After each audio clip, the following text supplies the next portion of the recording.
Bonjour à tous. Alors, je vous propose de commencer cette masterclass.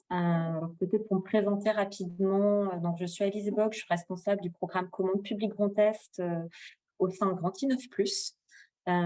Aujourd'hui, j'ai le plaisir d'animer cette 10e masterclass. Alors peut-être déjà pour donner un élément de contexte sur l'organisation de ces masterclass marché public. Ce cycle de masterclass s'insère dans le cadre du Business Act Grand Est, qui est le plan de relance économique de la région Grand Est, co-construit avec l'État. Dans le cadre de ce plan de relance, la commande publique a été identifiée comme un levier de relance économique.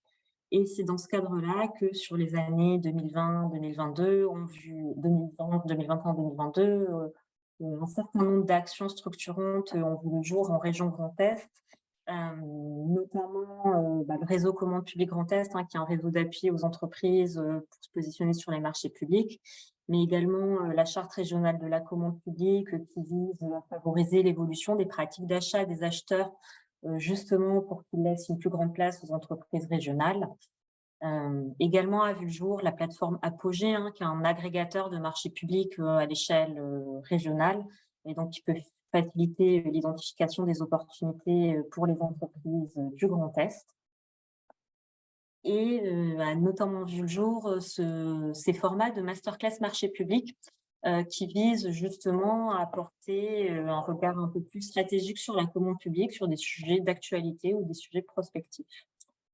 Pour cette 10e masterclass, nous avons choisi de parler du sourcing, le sourcing qui peut être vu comme un levier pour l'accès des PME, TPE à la commande publique.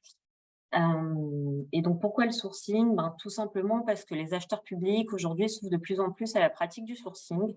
Dans ce cadre, ils rencontrent les entreprises, notamment celles de leur territoire, pour échanger et discuter avec elles. Et justement, ce sourcing, quand il est bien réalisé en amont des appels d'offres, il permet à ces acheteurs d'avoir une meilleure connaissance du marché ou d'un secteur d'activité, de rencontrer des nouveaux opérateurs économiques, de découvrir de nouvelles solutions techniques. Ce sourcing, c'est aussi une occasion unique pour les TPE-PME de se faire connaître, de présenter leur savoir-faire, de rencontrer leurs futurs clients et de faire évoluer leur offre produit en fonction des besoins des acheteurs. Et donc, c'est pour ça qu'aujourd'hui, on a souhaité réunir le tour de table que vous voyez affiché à l'écran pour justement, d'une part, sensibiliser sur la pratique du sourcing les acheteurs régionaux, mais également montrer aux entreprises régionales que c'est aussi un levier de développement économique pour elles. Donc, pour présenter rapidement le programme de ce jour, nous aurons donc dans un premier temps une intervention de Hervé Formel, chef de service appui aux politiques d'achat à la direction de l'achat public de la région Grand Est, qui reviendra également sur l'intérêt du sourcing pour les acheteurs publics.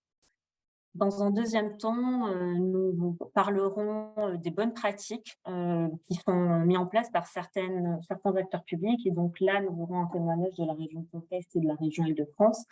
D'une part, avec toujours Hervé Formel de la direction de l'achat public de la région Grand Est. Et également, nous avons le plaisir d'accueillir Séverine Fletcher-Colombel, directrice des achats de la région Île-de-France, qui vient suppléer Marc Sauvage, directeur général adjoint de la région Île-de-France, qui n'a pas pu se connecter avec nous aujourd'hui. Par la suite, nous aurons la chance également d'avoir des témoignages croisés, entreprises-acheteurs. Donc, d'une part, nous donnerons la parole à Catherine Heinz, responsable achat de Batigère, qui va justement revenir sur quelques exemples concrets d'opérations, d'actions de sourcing. Et puis, nous aurons Emmanuel Kilichini, qui est président de la société Sony-Shark, qui reviendra justement sur comment les entreprises peuvent profiter de certaines actions menées par les acheteurs pour se faire connaître, et il reviendra également sur la spécificité de tout ce qui est solutions innovantes et les particularités peut-être anticipées pour se faire connaître et sourcer des acheteurs. Enfin, nous finirons par une prise de parole de Samira Bousseta, chef de mission achat public, innovation et durabilité à la Commission européenne, qui reviendra sur la dynamique des marchés publics à l'échelle européenne, et également nous mettra en visibilité certaines initiatives portées par la Commission et d'autres initiatives portées par certains acteurs dans les États membres de l'Union européenne. Nous finirons par un temps de questions-réponses, ce qui me permet également de vous indiquer que nous avons un module sur l'application Zoom de questions-réponses. Donc, je vous invite à y déposer vos questions, le mail Q et R. Les intervenants pourront, s'ils le souhaitent, vous répondre par écrit pendant le webinaire et nous prendrons quelques questions en fin de webinaire. Peut-être à titre d'information également, cette masterclass sera disponible en replay. Donc, si vous êtes inscrit, normalement, vous recevrez un mail avec le lien pour accéder au replay. À la fin de cette masterclass également, vous allez avoir un formulaire d'enquête qui va s'ouvrir. Donc, nous vous invitons à le remplir pour nous donner justement votre avis sur cette masterclass, éventuellement sur d'autres sujets que vous voudrez voir abordés. Et enfin, peut-être aussi pour vous demander qui est réuni aujourd'hui, on a eu environ 170 inscrits et ça se répartit de manière à peu près équitable entre du public acheteur et du public entreprise. Donc, on va essayer de faire de notre mieux pour répondre aux interrogations de chacune des deux cibles. Voilà pour les quelques mots d'introduction. Et donc, pour commencer, je vais me tourner vers Hervé Formel de la région Grand Est pour qu'il puisse nous faire un court rappel du cadre législatif du sourcing et surtout nous rappeler pourquoi c'est intéressant de faire du sourcing. Bonjour à tous, donc Hervé Formel, chef du service appui aux politiques d'achat à la direction de l'achat public de la région Grand Est. Dans un deuxième temps, Alizé l'a précisé tout à l'heure, je reviendrai de façon un peu plus précise sur l'expérience, ou en tout cas les pratiques, une partie des pratiques de la région sur la question du sourcing. Mais en préambule, donc Grand Innov a souhaité que je puisse vous faire part de j'allais dire l'état du corpus lié au sourcing, lié à ce que le législateur peut nous dire par rapport à cette pratique, et puis aussi peut-être et davantage, parce qu'on voit que le corpus est quand même assez restreint, mais donc surtout et davantage, peut-être préciser ce qui pour nous représente les enjeux du sourcing. Donc, sur l'aspect légal, donc, on peut considérer que le Code de la commande publique définit le sourçage comme la possibilité pour l'acheteur d'effectuer des consultations ou réaliser des études de marché, solliciter des avis ou informer les opérateurs économiques de son projet et de ses exigences. On voit ici d'emblée, et avant même de lire le texte du Code de la commande publique, que le panel est assez large. On ne va pas être en face d'une seule technique, d'une seule modalité.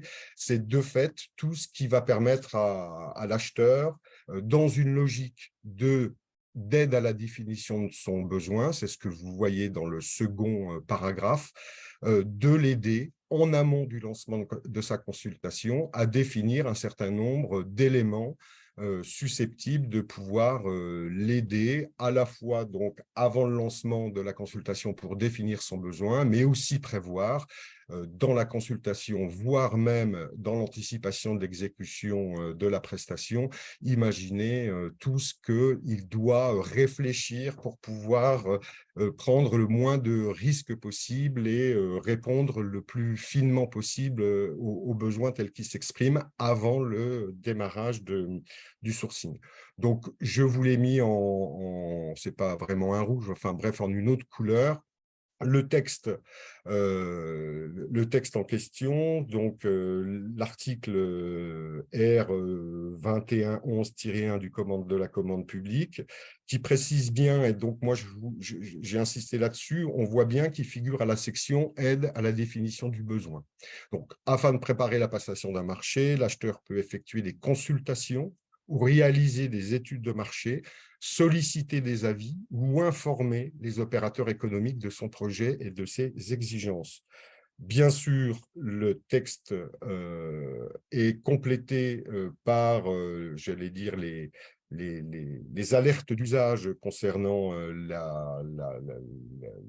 les bonnes pratiques en termes d'achat public et qu'en particulier, toutes les actions de sourcing, sourçage que l'acheteur va devoir faire n'a bien sûr pas ne doit pas, j'allais dire, rompre les obligations faites à l'acheteur, les obligations habituelles des principes de la commande publique, égalité de traitement, liberté d'accès et transparence des procédures. Donc, vous voyez, finalement, on a un article dans le Code de la commande publique qui nous engage à le faire. Donc, c'était déjà dans le décret de 2016. C'est bien sûr issu d'un texte européen.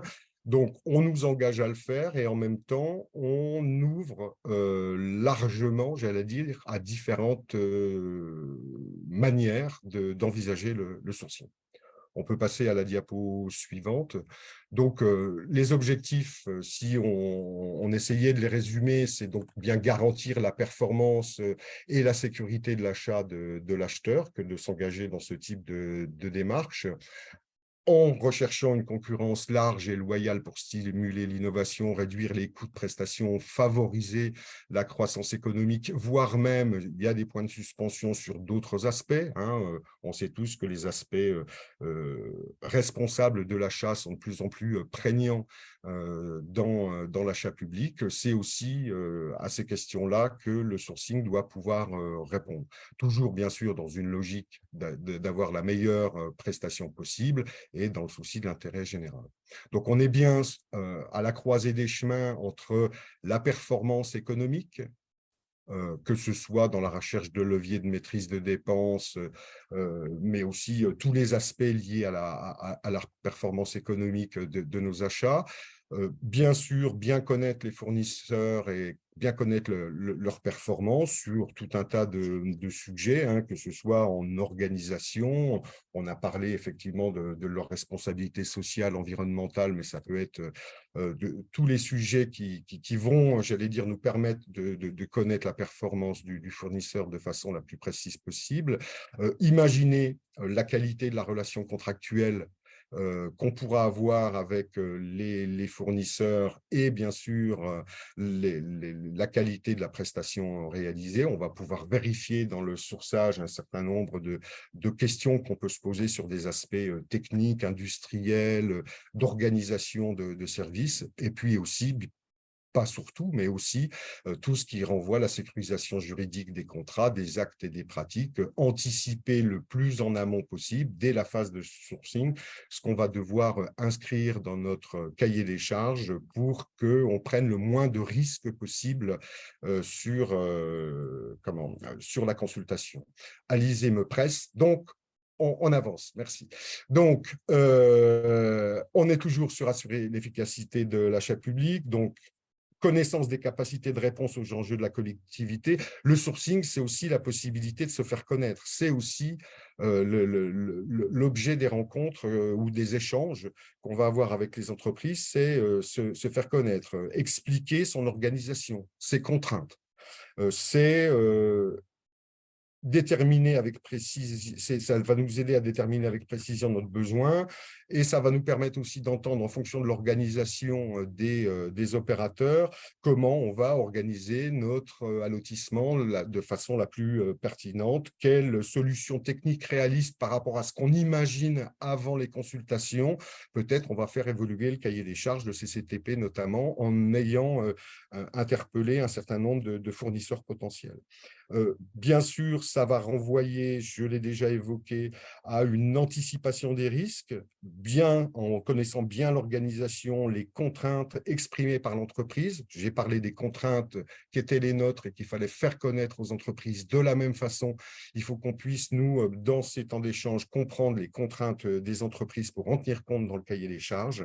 Et puis, sur le volet exécution, ça va nous permettre, là aussi, de comprendre les réalités économiques des potentiels fournisseurs avec quelques exemples. Imaginer l'anticipation des évolutions de prix, imaginer les formules de révision des prix, leurs fréquences, tout un tas de choses à intégrer en ayant une meilleure connaissance du fonctionnement des fournisseurs potentiels.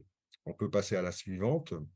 Donc, La pratique de sourcing, on le voit, on l'a vu dans le texte, ça peut prendre différentes formes, des visites, des entretiens, des salons, des webinaires, du référencement même en direct d'entreprise, soit qu'on soit sollicité en direct, soit qu'on ait des outils spécifiques, et je l'évoquerai tout à l'heure dans les pratiques de la région, pour pouvoir avoir un maximum d'échanges avec les éventuels candidats à nos futures consultations. Donc, ça permet de solliciter des avis, d'informer les opérateurs économiques, je ne reviens pas dessus. Il y a le petit rappel toujours sur la confidentialité, le secret des affaires quand on mène effectivement les entretiens, des échanges en présentiel. Et puis, je vous ai remis bien sûr le logo du guide du sourcing L'Adage dans lequel vous trouverez tout un tas d'explications générales, mais également de propositions d'outils bien utiles en termes de questionnaire, d'organisation du sourcing, en termes de calendrier, de modèle de lettres d'invitation, j'en passe et des meilleurs. On peut passer à la suivante. Et donc, si on voulait résumer, j'allais dire, tous les enjeux liés au sourcing pour un acheteur, c'est, je l'ai dit, mais bon, là, c'est précisé de façon un peu plus fine. Donc, faire connaître sa structure et ses besoins, informer sur les projets d'achat, leur programmation, c'est vendre le besoin, donner de l'appétence aux entreprises pour qu'elles puissent se positionner, c'est communiquer sur la stratégie d'achat et permettre aux fournisseurs de l'intégrer dans leur stratégie de réponse. Pourquoi, comment on achète de façon générale et comment on envisage d'acheter par rapport au segment, voire à l'opération en particulier. Ça nous permet bien sûr d'apprécier le niveau de concurrence, connaître le marché. Ça va permettre logiquement de pouvoir stimuler aussi et élargir la concurrence, d'apprécier aussi, en fonction du feedback des entreprises, leur appétence pour se positionner ou non à terme sur le projet de consultation, appréhender le bon niveau d'allotissement pour garantir l'accès des TPE-PME au marché.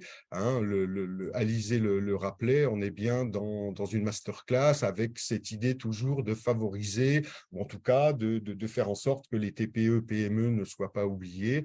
Donc, c'est aussi, je veux dire, quand on fait les échanges, bien entendre les réalités économiques et d'organisation des entreprises de type TPE, PME pour en tenir compte dans nos cahiers des charges, confronter le besoin à la réalité du marché, bien connaître l'offre, identifier les solutions, y compris les solutions nouvelles, innovantes auxquelles on n'aurait pas pensé, connaître l'amont industriel. On va avoir un fournisseur en face de nous, mais peut-être que lui, il a déjà aussi accès à des produits. On peut avoir, nous, en face de nous, un grossiste, un intermédiaire. Ça va nous permettre aussi, peut-être, dans des salons, d'appréhender les contraintes industrielles, des choses de cette nature. Découvrir les solutions innovantes, je l'ai déjà évoqué, je ne reviens pas dessus. Et puis, limiter le risque d'infructuosité. Je pense qu'on a fait le tour, Alizé, qui vient de me presser sur le timing. Donc, voilà, présenter de façon très, très rapide les enjeux du sourcing.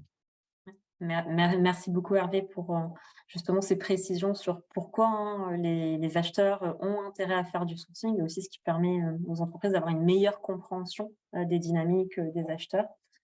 Donc voilà un peu pour poser, on va dire, ce sujet du sourcing. Et du coup, sur cette masterclass, on voulait aussi revenir sur des bonnes pratiques qui sont mises en œuvre par des acheteurs. Et donc, dans ce cadre-là, on va donner la parole toujours à la région Grand Est avec Carré Formal, mais également à la région Île-de-France. Et donc, je te transmets justement la parole pour nous parler un peu plus concrètement des achats de la région et des bonnes pratiques que vous mettez en œuvre. Et je m'engage à rattraper le retard que j'ai pris sur la première partie. Donc, quelques slides rapides. Alizé me les a demandé, Alizé et son équipe me les a demandé sur, en gros, ce que pèse la commande publique dans le Grand Est. Vous aurez, j'imagine, même si ça n'a pas été dit, le support, vous aurez accès au replay. Voilà, la commande publique, c'est en gros 5000 marchés chaque année, à peu près 800 procédures gérées directement par la direction de l'achat public. En moyenne, 800 millions d'achats notifiés, sachant que vous voyez en 2022, grosse année de renouvellement, on a dépassé le milliard. Et en gros, c'est en mandatement entre 550 et 580 millions d'achats par an, avec des principaux segments d'achat liés à nos compétences qu'on pourrait qualifier de régaliennes, les travaux, la formation professionnelle, les transports, tout ce qui tourne autour de l'informatique, l'équipement des lycées, et puis l'énergie qui est un vrai souci, une vraie question, et en tout cas un besoin fort d'une collectivité comme la nôtre, mais on n'est pas les seuls. Le slide suivant, donc voilà, le volume d'achat mandaté en millions d'euros, donc hors délégation de services publics par catégorie d'établissement, et vous voyez avec les annotations en bas que la région s'adresse essentiellement aux petites et moyennes entreprises. Pour faire simple, les grands groupes, chez nous, on a quelques grands groupes peut-être de travaux publics, mais qui de toute façon, par le biais de la sous-traitance, travaillent avec des TPE, PME. Pour le reste, c'est comme tout le monde, quand on achète de l'essence, des timbres ou de l'énergie, forcément, on a en face de nous des grands groupes. Mais en résumé, l'essentiel de la commande publique de la région s'adresse quand même aux TPE, PME. Et puis là, on voit en fonction de la nature des achats, les segments d'achat, dont formation professionnelle, travaux, transport hors SNCF, parce que c'est un peu particulier. On n'est pas sur des marchés, on est sur une convention avec la SNCF. Et puis après, tout ce qui est fourniture, dont énergie, vous voyez bien, ça illustre ce que je disais précédemment. On est bien en direction essentiellement des entreprises en plus locales. Donc, nos fournisseurs, c'est plutôt de la TPE, PME et plutôt local, sauf sur effectivement des achats de type énergie, informatique, où on n'a pas forcément vu les quantités d'achats qu'on achète, nous, de fournisseurs en face. Donc voilà, ça s'était présenté en quelques slides, voilà, l'achat de la région. Alors, les pratiques, on a à peu près toutes les pratiques. Alors, à différents niveaux, on a de l'entretien régulier, de la participation à des salons. On a organisé, co-organisé avec un certain nombre de directions de services, des webinaires également. Notamment en période de crise sanitaire et de Covid, où le télétravail était de mise, où c'était compliqué d'inviter, j'allais dire, des entreprises à partager avec nous, dans le cadre du sourcing, un certain nombre de questions. Donc, on a aussi joué le jeu du webinaire. Il y a des rencontres dans les locaux de l'acheteur et des rencontres, bien sûr, dans les locaux du fournisseur. Et puis, on utilise Nukema. Nukema, c'est, pour faire simple, lié à notre SI achat, c'est la possibilité pour les entreprises de se référencer sur cet outil-là, et à nos collègues aussi, eux, d'aller faire des demandes de devis sur des prestations. Et au-delà de la demande de devis, il y a aussi un système d'échange potentiel sous forme de mail pour un certain nombre de précisions. Donc, c'est utilisé plus ou moins en fonction des directions, en fonction des collègues. Je ne vous cache pas que l'essentiel, on est en train de faire là, justement, pour peut-être revoir nos outils internes, on est en train de faire un sondage auprès des services à l'interne sur cette question du sourcing. On se rend compte que par exemple, la participation au salon chez nous, ce n'est pas forcément ce qui mobilise le plus. Que les gens restent encore sous la forme de l'entretien, de la rencontre dans les locaux du fournisseur pour se tenir à jour de l'état de l'art, mais que les autres options, les autres possibilités restent tout de même, utilisées par un certain nombre. Je ne sais pas si Alizé, j'aurai le temps à la fin, mais je pourrais par exemple vous citer un exemple concret que moi j'ai vécu avec une clé d'entrée liée à un salon, par exemple. On peut passer à la slide suivante. Donc, dans les outils, on a, nous, une charte des bonnes pratiques de l'achat public régional qui est explicitée, mise à disposition de l'ensemble des collègues de la région, et en particulier auprès des 350 acheteurs-prescripteurs de la région qui détaillent par le menu, j'allais dire, toutes les bonnes pratiques liées à l'achat public régional. Et il y a bien sûr un chapitre dédié au sourcing. Donc, je vais parvenir, hein, là, c'est des petits extraits de cette charte. On peut peut-être passer à la slide suivante. On a en particulier un outil autour d'un questionnaire préalable qui va permettre aux collègues, avant de se lancer dans une logique de sourcing, en répondant à ce questionnaire-là, il tient sur 2 pages, hein, tu peux, Alizé, passer la deuxième page. Donc, vous voyez, c'est un sourcing en 2 pages, avec une concordance des indices en bas, avec si le collègue a répondu à une majorité de oui, il y a une possibilité de sourcing, majorité non, on considère que le sourcing n'est peut-être pas opportun, et puis que s'il y a une égalité ou encore voilà, il y a peut-être moyen de creuser avant de se lancer dans du sourcing. Donc ça, c'est le premier outil qu'on met à disposition. Les collègues, des fois, ils se disent, voilà, moi, j'envisage d'acheter quelque chose. Est-ce que c'est pertinent que je fasse du sourcing?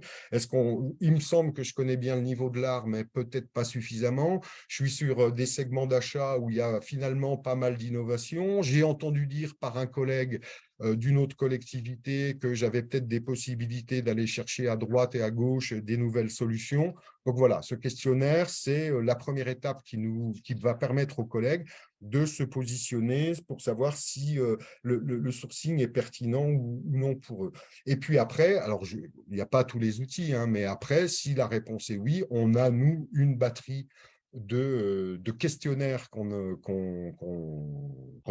met à disposition des collègues, questionnaires qui sont bien sûr toujours à adapter, mais qui, dans les grandes lignes, reprennent l'ensemble des items qui sont susceptibles d'être traités dans des échanges avec des entreprises dans le cadre du sourcing, que ce soit sur des aspects économiques, d'organisation, de délais, de procédés, de process industriels, de propriété intellectuelle, en gros tous les sujets sur lesquels on doit pouvoir discuter avec des entreprises dans la perspective de mieux comprendre l'offre disponible en vue, une fois de plus, et je reviens au début de l'intervention, de la première intervention, de définir au mieux notre besoin et que ce besoin colle au mieux aux réalités économiques du tissu économique local, avec toujours cette volonté de, on n'a pas le droit de dire privilégié, mais en tout cas de laisser le plus de place possible, que ce soit à l'innovation, à des nouveaux entrants, et pas toujours travailler avec les mêmes, mais aussi bien sûr aux TPE, PME. Et puis une dernière slide pour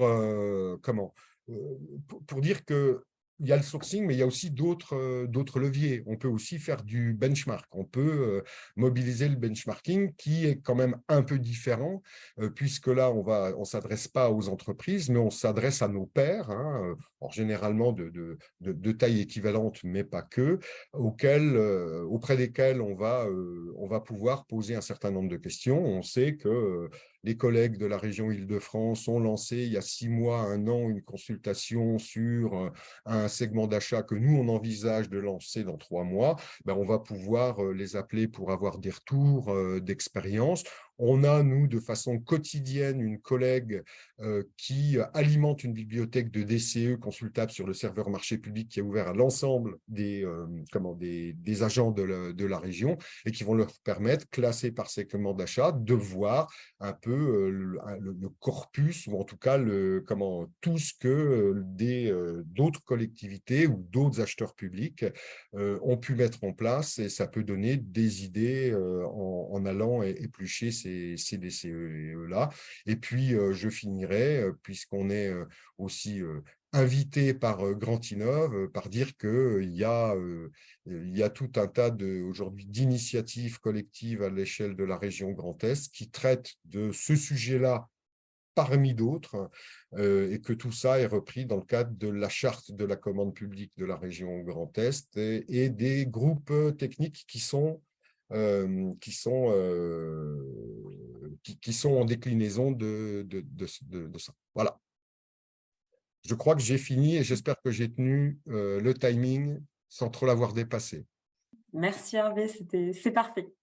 Et oui, effectivement, je rebondis sur la charte régionale de la commande publique. Si vous êtes des acheteurs publics, quoi, les acheteurs publics, pardon, qui nous regardez, si vous n'avez pas encore rejoint la dynamique régionale, n'hésitez pas à nous contacter. Je vous donnerai en fin de masterclass les coordonnées de ma collègue Juliette Lacroix en charge de l'animation de la charte. Vous pouvez rejoindre ce collectif et justement échanger avec vos pairs sur les problématiques que vous rencontrez, hein, dans le cadre de vos fonctions. Voilà. Merci beaucoup Hervé. Et donc peut-être pour continuer, hein, sur les bonnes pratiques mises en œuvre par des acheteurs, on a aussi décidé d'aller voir un peu au-delà des frontières de la région Grand Est. Et donc on a le plaisir d'accueillir Madame Fletcher Colombel ce matin, qui est directrice des achats de la région Île-de-France, pour également nous mettre en lumière les bonnes pratiques faites au sein du Conseil régional de l'Île-de-France. Et donc, je vous passe la parole, Madame Fletcher Colombel.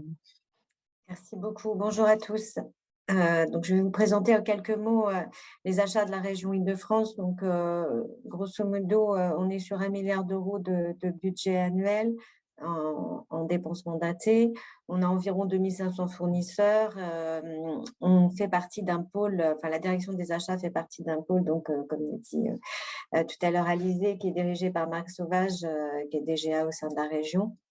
Et donc, on a la particularité d'avoir une direction des achats et une direction de la commande publique qui sont deux directions séparées, ce qui n'est pas forcément généralisé dans l'ensemble des collectivités.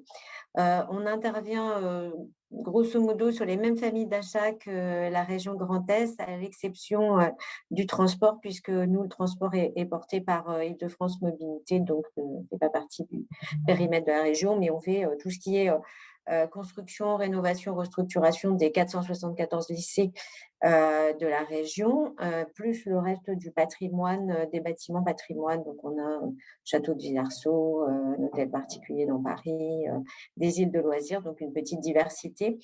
Une grosse partie de numérique, puisqu'on fournit 150 000 PC par an aux lycéens.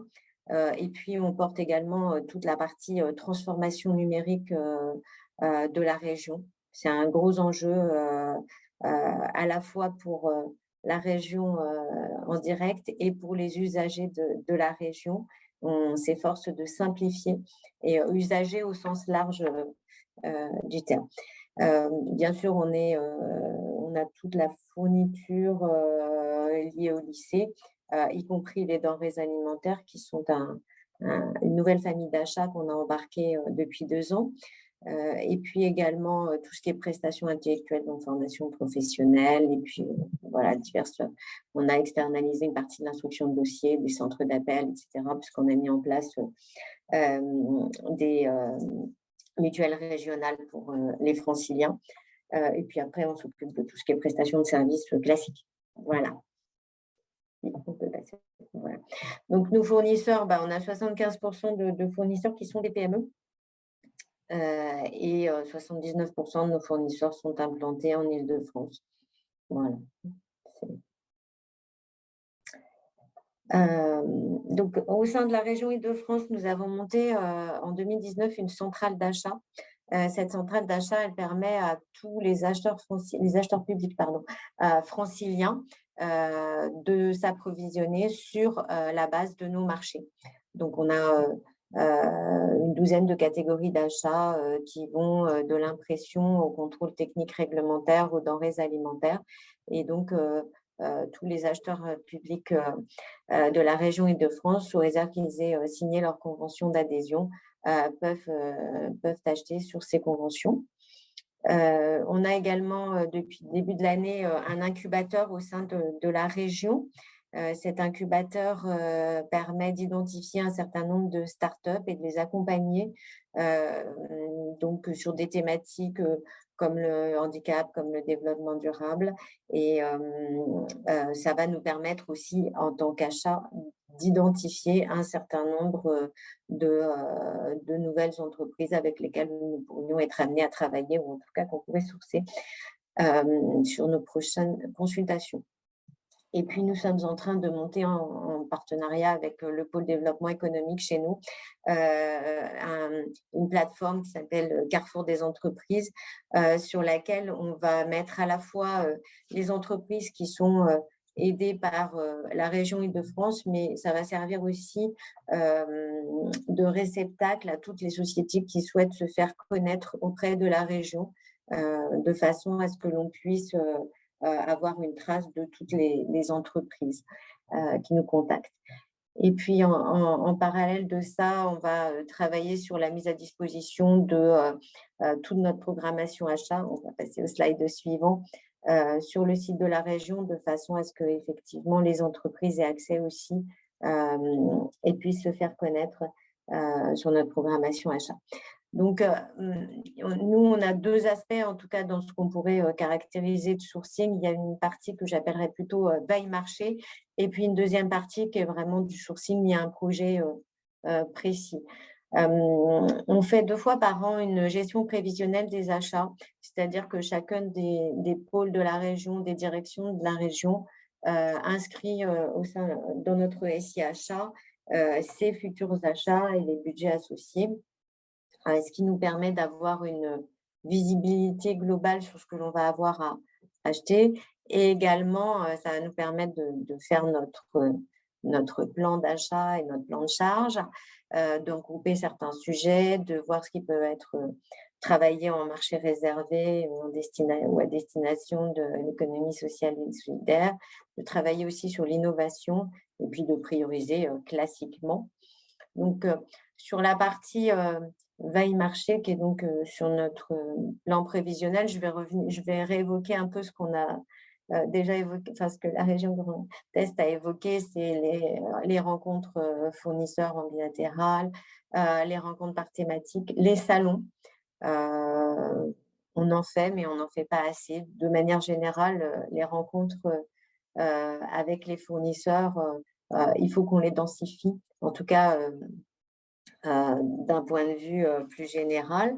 On travaille aussi beaucoup sur l'innovation depuis ce début d'année, c'est-à-dire qu'on a un objectif de faire à minima 10 marchés d'innovation. Alors, ça peut paraître très peu, mais c'est quand même un objectif. Et globalement, voilà, on devrait y parvenir cet été, donc c'est plutôt une bonne nouvelle. Donc, le sourcing, comme on l'a évoqué, c'est plutôt vraiment lié chez nous à des projets spécifiques. Donc, ça sous-entend qu'on valide l'adéquation du besoin et du marché fournisseur. On a effectivement eu par le passé quelques déceptions sur des marchés qu'on a lancés et sur lesquels on n'avait pas forcément de résultats pertinents. Donc, il y a vraiment un objectif à travers ce sourcing de bien évaluer, entre guillemets, le marché fournisseur, d'être sûr qu'on aura des fournisseurs qui répondent à notre besoin et de faire en sorte de caler notre besoin sur ce qui existe et, donc de ne pas inventer quelque chose qui ne rencontrerait pas son marché. Le sourcing, on le fait à 3 chez nous. On le fait avec la direction opérationnelle qui porte le projet, on le fait avec la direction de la communion publique et on le fait avec la direction des achats. Voilà, les 3 ensemble. Pourquoi? Parce qu'on a 3 visions complémentaires et sur les projets, on a vraiment besoin d'avoir cette vision complémentaire. On a aussi on ne retient pas forcément les mêmes éléments en sourcing, donc c'est important de travailler à plusieurs.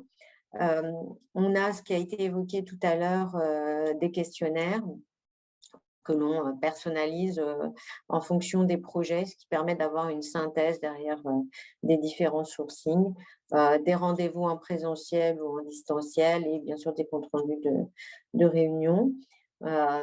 Oui, on a des freins comme partout, on a toujours les craintes liées un peu à la commande publique sur le fait de respecter l'équité de traitement entre les différents fournisseurs. Et puis, bien sûr, on a une deuxième difficulté qui est la disponibilité des opérationnels, et en tout cas, pour monter ces rendez-vous, c'est toujours ces petits sujets qui reviennent. On va passer au slide suivant. Donc, nos axes de progrès, c'est effectivement également de vendre en interne l'intérêt de faire du sourcing. Autant en tant qu'acheteur, on est assez convaincus, mais il faut aussi, et ça nous permet également de sortir des fournisseurs connus. C'est aussi ça l'intérêt du sourcing, c'est d'aller chercher des solutions qu'on n'aurait pas forcément identifiées, ou en tout cas des fournisseurs qu'on n'aurait pas forcément identifiés dans notre intellect. Donc ça, c'est vraiment important. On l'a évoqué tout à l'heure, il y a les bases de données. Donc les bases de données, ça doit être un support, c'est le début de la démarche, mais en aucun cas, ça peut être l'intégralité du sourcing. Donc on l'utilise en tant que tel pour identifier des fournisseurs, mais derrière, ça doit être effectivement suivi d'une vraie démarche. L'axe de progrès également que l'on peut avoir, c'est effectivement de capitaliser toutes ces entreprises sourcées et d'avoir la mise en place de notre nouvelle plateforme de Carrefour des entreprises qui va nous permettre de suivre aussi les entreprises qui auront déjà été sourcées, donc de pouvoir les réinterroger sur de nouveaux projets. On a également quelque chose à développer qui est le suivi de la vie du marché. Alors, non pas d'exécution en tant que telle, c'est-à-dire suivre les bons de commande, etc., mais plutôt de faire des réunions annuelles avec les fournisseurs qui sont titulaires de marché, de façon à voir s'ils ont des innovations à nous proposer, s'il y a des évolutions dans les produits ou les services, sur l'organisation de l'entreprise. Donc, finalement, se tenir informé de la vie de nos partenaires. Et puis, le dernier point, c'est de bien réfléchir en amont sur l'allotissement, de façon à ce que on puisse faire entrer de nouveaux participants sur les marchés, sur nos consultations. Parce que parfois, on a aussi certains fournisseurs qui sont un peu frileux à l'idée de répondre au marché public. Et là aussi, on a un travail à faire pour apprivoiser les PME, notamment, qui sont un peu frileuses sur ce sujet et qui se font peut-être une montagne de la réponse à un appel d'offres public. Voilà. J'ai terminé. Merci. J'ai à peu près respecté le timing. C'est parfaitement respecté. Merci beaucoup. Et puis, merci pour cette mise en avant des bonnes pratiques, mais également de la mise en visibilité de votre réflexion sur les axes de progrès de manière assez transparente. Je vois que ça suscite pas mal de questions dans le module questions-réponses. Je pense plutôt vis-à-vis, non pas plutôt des questions d'acheteurs, mais je reconnais quelques noms. On y reviendra tout à l'heure lors du temps de questions-réponses. Donc, pour peut-être passer à la suite, donc au-delà de présentation de bonnes pratiques, on voulait également rentrer un peu dans le concret. Et dans ce cadre-là, on va donner la parole d'une part à Catherine Heinz du bailleur social, Batigère, pour qu'elle nous présente un peu plus concrètement des opérations de sourcing qu'elle peut mener. Et puis, nous passerons également au témoignage d'Emmanuel Kilichini pour revenir un peu sur comment une entreprise peut se faire sourcer. Donc, Catherine, je vous passe la parole peut-être pour nous dire un peu comment vous faites du sourcing chez Batigère et revenir sur quelques exemples concrets. Très bien, bonjour à tous. Donc, je suis Catherine Heinz, responsable achat pour Batigère. Donc, Batigère, qui est un bailleur social présent sur une grande partie du territoire français et donc particulièrement en région Grand Est, qui est quand même, on va dire, le berceau de Batigère. Avec, donc là, vous avez les chiffres à fin 2022, donc avec un peu moins de 38 000 logements. On a à peu près 100 000 logements sur le territoire français. On avait 721 logements en construction neuve, 507 logements réhabilités pour un investissement de 182 millions d'euros au global. Donc, au niveau des achats, c'est à peu près 100 consultations par an, avec une moyenne de 15 lots par consultation. On essaie d'allotir donc, le plus finement possible pour permettre aux entreprises de pouvoir répondre le plus largement possible à nos consultations. La répartition de nos achats, hein, c'est à peu près 86% de notre masse concerne les travaux. Voilà, les 14 autres vont être essentiellement de la prestation intellectuelle, de la prestation de services avec nos contrats de maintenance et d'exploitation, les moyens généraux et puis d'autres achats. Donc, on peut passer au slide suivant. Donc, il est important quand même de rappeler que le sourcing est une étape essentielle du processus achat qui est souvent délaissée ou boudée parce que c'est vrai que c'est une étape qui est assez énergivore et puis par moments chronophage. Cependant, la connaissance du marché est impérative pour réduire les risques d'infructuosité. C'est ce qui a déjà été dit auparavant, mais voilà, c'est un élément essentiel. Donc, nous avons mis en place plusieurs façons de sourcer, avec le sourcing de masse, le sourcing ciblé et le sourcing spécifique. Donc, je vais vous expliquer un peu comment on fonctionne. Donc, par exemple, au niveau du sourcing de masse, donc on a un accord cadre multi-attributaire pour le petit entretien du patrimoine, qui est un, on va dire, marché atypique, on n'en lance pas tous les ans, puisqu'on est sur 6 secteurs géographiques avec un maximum de 11 lots techniques par secteur. Donc, encore une fois, on essaie vraiment d'allotir le plus finement parce que c'est vraiment un marché qui s'adresse aux petites structures. Donc, ce qui nous amène à 64 lots. On essaie aussi d'avoir un nombre d'attributaires par lot qui permettent un chiffre d'affaires assez intéressant aussi pour les attributaires. Donc, on est à un potentiel de 239 attributaires sur cet accord cadre et on est sur une dépense d'à peu près 11 millions d'euros annuel. Alors, pourquoi ce marché est très important pour nous? C'est parce que il va être le premier impact de la satisfaction client. Donc, on a besoin d'identifier rapidement les fournisseurs potentiels et on est dans une croissance perpétuelle. Chaque année, on a des logements supplémentaires et donc, il nous faut renouveler et agrandir le nombre de fournisseurs qui vont être attributaires sur ce marché.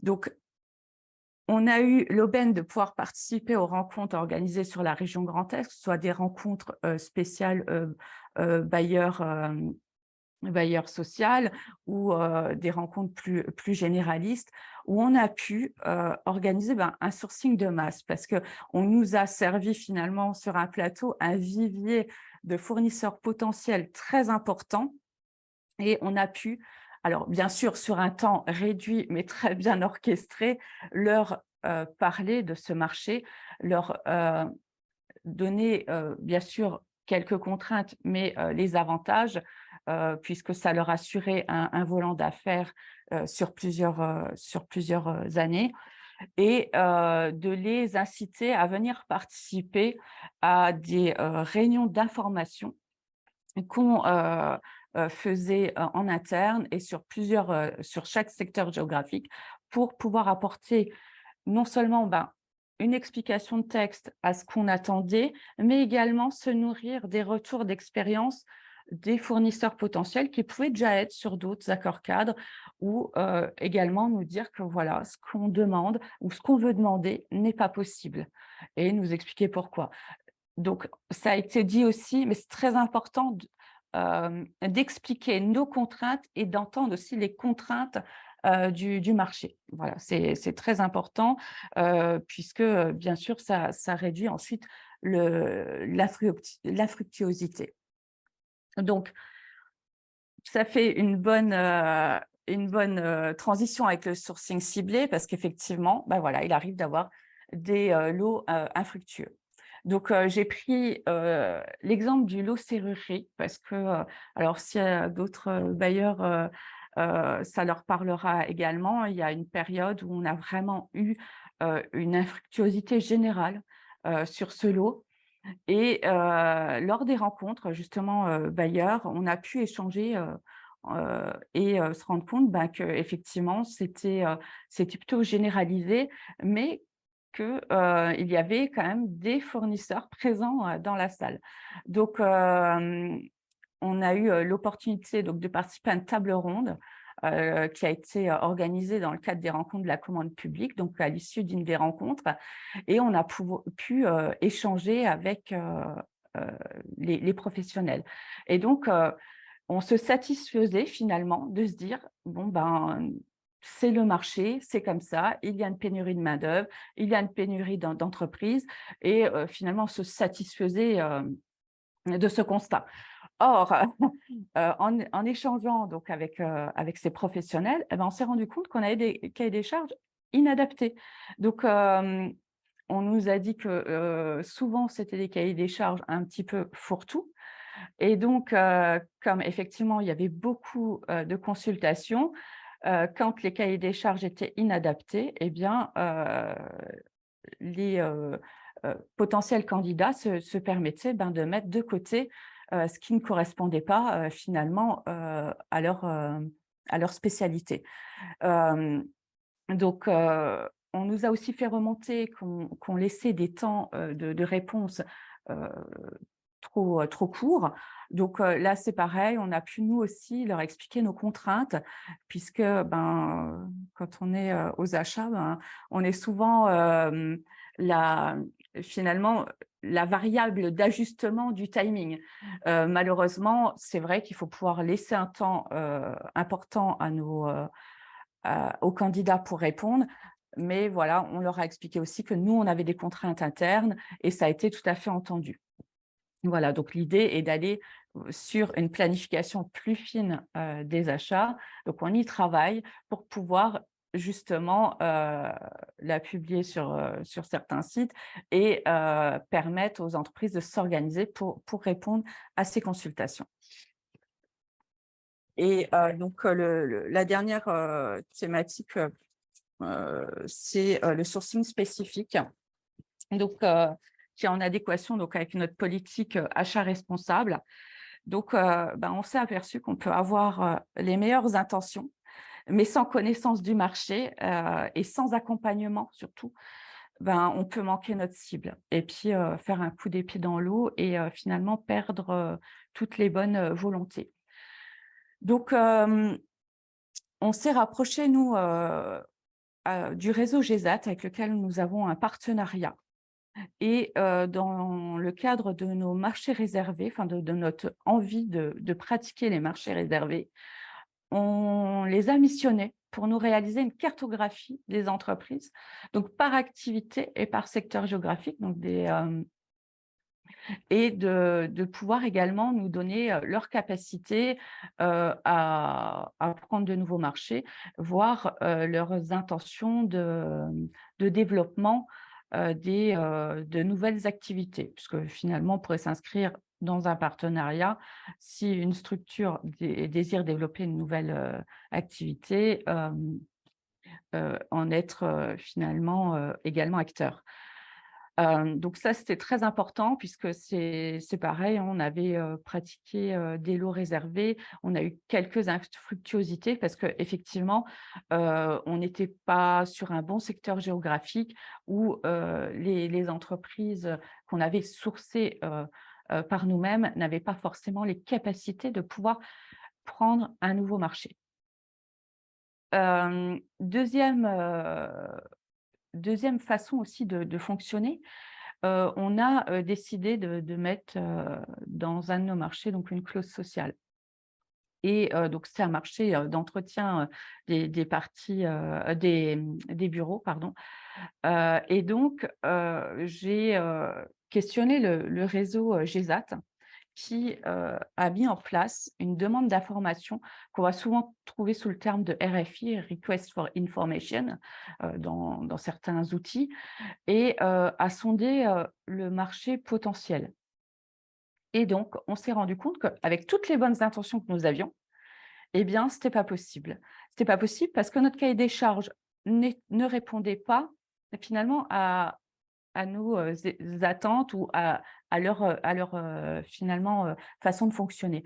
Donc, on s'est rendu compte que les horaires d'intervention ne pouvaient pas servir finalement l'insertion d'une clause sociale, et également qu'il y avait un problème de capacité des structures à pouvoir répondre.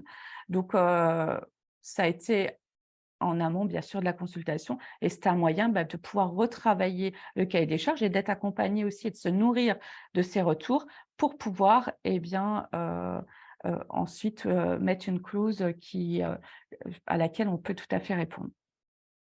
On a également sur la même démarche qu'avec ce qu'on peut avoir avec les rencontres de la commande publique, des partenariats avec l'Obsar dont on est adhérent, et avec la CRES où on participe aux différents échanges. Donc, que ce soit des échanges au niveau des ressources où on se nourrit finalement des retours d'expérience d'autres acheteurs, ou de petites rencontres organisées où on peut effectivement identifier les acteurs présents sur le marché et ce qu'elles peuvent nous apporter dans le cadre de notre sourcing. Voilà pour ma part, j'espère avoir respecté le timing. Merci Catherine pour ce témoignage intéressant et justement qui illustre bien les différents moyens de faire du sourcing et aussi donne une meilleure idée aux entreprises de comment se faire sourcing. C'est justement, je partageais dans le fil de discussion que des rencontres entre acheteurs et entreprises sont organisées régulièrement dans le cadre du réseau commande publique qui fédère 17 partenaires, les consulaires, les agences de développement économique. Pour pouvoir participer en tant qu'acheteur ou entreprise à ces opérations, vous pouvez nous contacter. Toutes les informations sont sur notre site internet. Et également, vous pouvez, la prochaine rencontre acheteur a lieu sur la foire de Châlons le 6 septembre prochain. Voilà, petite d'information. Donc après, ces prises de parole plutôt d'acheteurs publics, je vous propose d'écouter également le témoignage d'une entreprise, et donc d'Emmanuel Kilichini, président de Sunny Shark, qui va vous venir un peu illustrer cette vision des entreprises et également faire un focus sur les entreprises innovantes. Emmanuel, je vous passe la parole. Merci beaucoup. Bonjour à tous. Oui, donc je vais commencer par présenter très rapidement Sunny Shark. On est une entreprise innovante qui travaille dans un domaine bien particulier qui concerne majoritairement les collectivités, qui est l'optimisation énergétique des piscines collectives, des piscines en grande majorité publiques. Donc on est 100% dédié à ce domaine-là. On est une petite PME puisqu'on est une douzaine de personnes. Pour faire simple, on a déjà équipé un certain nombre de sites. On a été accompagné par tout un tas de structures européennes, par des investisseurs privés, etc. Et avec les premiers clients avec qui on a travaillé, dont l'Eurométropole de Strasbourg, on en parlera. Donc pourquoi on s'est attaqué à ce domaine bien particulier? C'est tout simplement parce que les piscines collectives ont des vrais enjeux d'un point de vue énergétique, et l'actualité récente l'a montré, que dès qu'on a une forte instabilité au niveau du tarif de l'énergie, on en arrivait à carrément fermer des piscines. Donc il y a un énorme enjeu, et nous on propose une solution dans ce sens-là. Donc on peut passer à la suivante.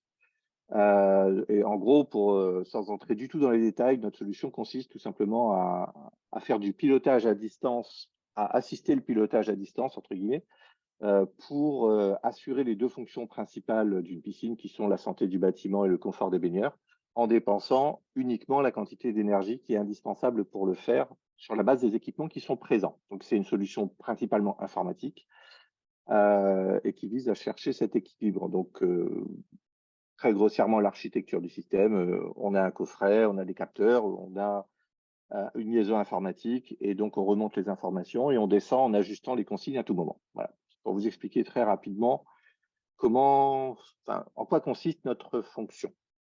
Notre modèle économique, c'est de se rémunérer sur les économies qu'on fait réaliser, voilà, en grande majorité. On peut passer à la suivante. Donc, nos clients, il y a une partie de clients privés qui sont les exploitants de centres aquatiques privés, de balnéoludiques, de choses comme ça, et les délégataires de services publics, donc qui sont des privés, mais qui en réalité travaillent pour le compte de collectivités. Et donc, les clients publics, c'est des communes, celles qui sont équipées de piscines et qui les gèrent directement, des intercommunalités ou des métropoles. Donc, pour faire le lien avec les présentations précédentes, comme on a une solution innovante, le constat qu'on fait, mais qui vient pas que de nous, c'est que les processus d'achat ont souvent des difficultés à gérer des solutions innovantes ou exclusives, justement par rapport à tous les risques que les services achats identifient comme étant, s'il y a une solution pour laquelle il y a trop peu de répondants, est-ce qu'on ne va pas se faire ramasser par les vérificateurs en disant vous avez passé une commande à cette société, oui, mais pourquoi vous n'avez pas consulté plus, etc. Dans notre cas, nous, on a très peu de concurrents, voire pas du tout, si on prend l'intégralité de ce qu'on propose. On peut passer à la suivante. Donc, les difficultés particulières qu'on a, c'est que, justement, on ne peut pas simplement se contenter d'attendre que des appels d'offres sortent et qui incluent un besoin auquel notre solution répond. Il faut qu'on fasse en amont, c'est-à-dire il faut qu'on fasse en sorte que les consultations intègrent les besoins qui sont couverts par notre solution, qui étaient des besoins précédemment sans solution, donc qui n'apparaissent pas naturellement dans les appels d'offres. Donc, c'est un travail qui est compliqué, qui est lié à beaucoup de sociétés innovantes, en tout cas celles qui viennent proposer une innovation qui n'est pas simplement de répondre différemment à un besoin précédemment identifié, mais qui est de répondre à un besoin nouveau, dans le sens où, puisqu'il n'y avait pas de solution précédemment, il n'y avait pas de besoin. Donc, ça nécessite une démarche en amont auprès de tous les acteurs impliqués, ce qui était extrêmement long, qui nous a pris un temps infini et donc de l'argent infini, presque. C'est-à-dire il faut qu'on touche les maîtres d'ouvrage, les acheteurs, donc beaucoup de collectivités, des programmistes, des architectes, les bureaux d'études, la maîtrise d'œuvre, pour que tous ces gens-là soient au courant qu'on existe et faire en sorte d'aller l'intégrer dans la mesure du possible dans les appels d'offres. Donc, pour revenir sur ce qui a été dit précédemment, pour nous, c'est important de pouvoir toucher les acheteurs, de pouvoir toucher les services au niveau des collectivités qui vont pouvoir rédiger ces cahiers des charges pour justement les informer qu'on existe et ensuite répondre à toutes les questions légitimes qu'ils peuvent avoir, mais c'est une étape extrêmement importante pour nous. Donc, ça nécessite de trouver un point d'entrée, juste si on peut revenir en arrière, un point d'entrée au niveau de la collectivité de notre ordre. C'est-à-dire que nous, comme je pense beaucoup de structures, avons du mal à trouver une espèce d'annuaire inversé du sourcing qui nous permette de toucher les acheteurs. Justement, de dire, au-delà des endroits qu'on va voir après où on peut les rencontrer, comment est-ce qu'on peut faire pour avoir le contact de la personne qui va pouvoir nous écouter, qui va pouvoir intégrer le fait que dans le prochain cahier des charges qui va sortir par rapport à ce genre de problématique, il faut prévoir des clauses disant ce serait bien s'il y avait une solution qui permette d'optimiser les consommations énergétiques par un pilotage plus performant. Voilà. Et donc, que cette étape puisse exister, pour ça, il faut qu'on puisse toucher les gens. Et c'est une difficulté, en tout cas, qu'on a, c'est-à-dire le sourcing peut venir à nous, mais comment est-ce que nous, on peut aller au sourcing? On peut passer à la suite. Donc, comment est-ce qu'on fait pour essayer de toucher justement les différents acteurs qu'on vise? Alors, on participe à des événements locaux qui sont susceptibles de nous permettre de toucher des collectivités. Donc, on est allé au Salon Urbest, on est allé à Châlons-en-Champagne, justement, à des choses organisées par le Crédit Agricole. On est allé en Bretagne à Brest Transition. On a même tenté le Salon des maires. Donc, on essaye d'aller au contact. Pour autant, il n'est pas évident de se retrouver dans ces événements-là face à quelqu'un qui est un acheteur qui fait partie du service achat ou qui est en lien avec le sourcing. Donc, ce n'est pas une méthode extrêmement efficace, malheureusement. Et on est clairement en attente d'une plus forte présence des services qui gèrent le sourcing dans ce type d'événement, clairement. C'est des gens qu'on recherche passionnément et qui sont parfois difficiles à trouver. On essaie de participer à des programmes ou des pôles de compétitivité. Justement, on s'est fait connaître auprès de grands testeurs et on les remercie de nous avoir sélectionnés. On fait partie d'un pôle de compétitivité qui est Cap Énergie, qui est plutôt dans le sud pour des raisons historiques pour nous, etc. On participe à des salons et des événements spécialisés qui invitent régulièrement des donneurs d'ordre, cette fois-ci très spécialisés dans le domaine de la piscine publique, donc plutôt des services piscine, les services des sports, rarement directement les services achats, mais au moins c'est un point d'entrée pour nous. Donc dans notre cas, nous, il y en a deux principaux, c'est la piscine de demain et les rencontres professionnelles de la piscine publique. Et également, on essaie de joindre directement les décideurs publics, donc des acheteurs ou les services spécialisés, par l'intermédiaire d'appels téléphoniques ou de mails, avec toujours la même difficulté qui est celle de réussir à obtenir justement la liste de contacts qualifiés, qui sont les personnes qui vont s'occuper du sourcing et qui vont pouvoir intégrer dans les cahiers des charges qu'ils vont émettre nos préconisations. Quelque chose qui effectivement existe et qui n'existait pas précédemment. Donc c'est vraiment un sujet extrêmement prégnant pour nous. J'insiste lourdement dessus parce que c'est le cas. Alors dans le cas de la région Grand Est, on a Grand Esteur qui peut nous aider, mais il y a beaucoup d'autres régions pour lesquelles on n'a pas du tout de dispositif de ce type-là. En tout cas qu'on connaisse, qu'on identifie. En sachant que notre marché, il est national, voire européen. Juste une dernière slide pour parler de quelque part une collectivité avec laquelle on a quasiment démarré notre activité, qui est l'Eurométropole de Strasbourg, puisqu'on a signé une convention de partenariat expérimental fin 2019. Et l'objectif, c'était de valider l'intérêt de la solution qu'on propose pour réduire les consommations énergétiques des piscines publiques. Alors la date vous indiquera que ça n'a pas été simple au lancement, parce qu'évidemment, on est tombé en plein Covid. Et les piscines ont été quand même des victimes assez frontales du Covid, comme beaucoup d'autres choses. Mais néanmoins, ça a pris du retard, mais on a abouti. Ça a même été un partenariat qui a été primé au niveau national par les interconnectés. Donc, ce partenariat a obtenu le label Or du territoire innovant 2023. Et on a également une démarche qui est en cours pour une consultation sur 3 piscines de l'Eurométropole. Donc, c'est un processus qui est long, compliqué, mais qui est adapté à notre typologie de solutions. Et c'est porté par une équipe qu'on tient à remercier au sein de l'Eurométropole de Strasbourg, puisque c'est des sujets qui sont assez complexes au final, dès qu'on est dans l'innovation. Il existe des dispositifs qui permettent de favoriser l'innovation au sein des processus d'achat, mais qui ne sont pas si simples que ça à mettre en œuvre en pratique par les collectivités. En tout cas, c'est le constat qu'on fait a posteriori. Et il y a un vrai partenariat également qui a eu lieu pendant toute la durée de ce partenariat. Et il y a eu des changements humains, puisque forcément au sein des collectivités, il y a des affectations qui changent, mais pour autant, on a toujours eu en face de nous des gens qui étaient très, très motivés. Et on les doit remercier. C'est aussi pour ça qu'on est là aujourd'hui et que l'activité perdure. Donc voilà, je pense que je suis dans le timing, si je ne dis pas de bêtises. Merci beaucoup, Emmanuel. Et puis, je vois aussi qu'on a M. Barthès de l'Eurométropole de Strasbourg qui est connecté, donc qu'on salue, qui suit le projet avec Sénichar. Donc, moi, là, maintenant, un peu, qu'on est rentré un peu plus en détail sur certaines opérations de sourcing, qu'on a écouté également l'expérience d'une entreprise sur justement comment se faire connaître des acheteurs. On voulait également avoir un peu une ouverture à l'échelle européenne pour voir un peu comment ce sujet du sourcing était traité, notamment par la Commission européenne. Et donc, dans ce cadre-là, je vais donner la parole à Samira Bouteta, chef de mission achat public, innovation et durabilité à la Commission européenne, pour qu'elle revienne un peu sur les dynamiques des marchés publics, peut-être à l'échelle de l'Europe, et qu'elle nous indique également les initiatives mises en place par la Commission ou par certains des États membres. Je te passe la parole, Samira. Merci Alizée.